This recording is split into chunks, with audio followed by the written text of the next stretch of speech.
Hi నేను మీ రాజాని DF and RBI union bank CFL Macherla విషయం ఏంటంటే ఎన్నో స్కామ్ జరుగుతూ ఉన్నాయి.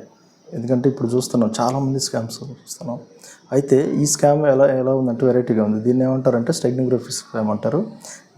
ఇదేంటంటే మీ వాట్సాప్కి ఒక వేరే నెంబర్ నుంచి మనకు ఒక పిక్ వచ్చింది. అది ఆటోమేటిక్ డౌన్లోడ్గానే ఉంటే అది మనం ఓపెన్ చేయగానే ఆటోమేటిక్ డౌన్లోడ్ అవుతుంది.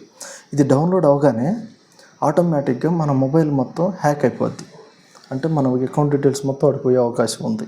ఎందుకంటే ఇట్లాంటివి జరిగినాయి కూడా. అందుకని ప్రతి ఒక్కరు గమనించండి.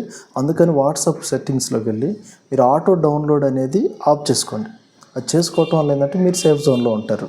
అందుకని కొత్త నెంబర్ నుంచి ఫోన్లు వచ్చినా కానీ, కొత్త నెంబర్ నుంచి ఏదైనా పిక్స్ వచ్చినా కానీ ఏమంటే డౌన్లోడ్ చేయొద్దు.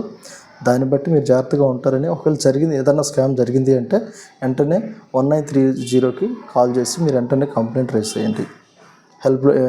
టోల్ ఫ్రీ నెంబర్ అనమాట అది. ఓకే, ఇది పంచుకుందామని మీతో ఈ ఒక్క విషయాన్ని చెబుదామని, అవగాహన తీసుకొద్దామని ఒక ఉద్దేశంతో మీతో మాట్లాడటం జరిగింది. Okay, thank you.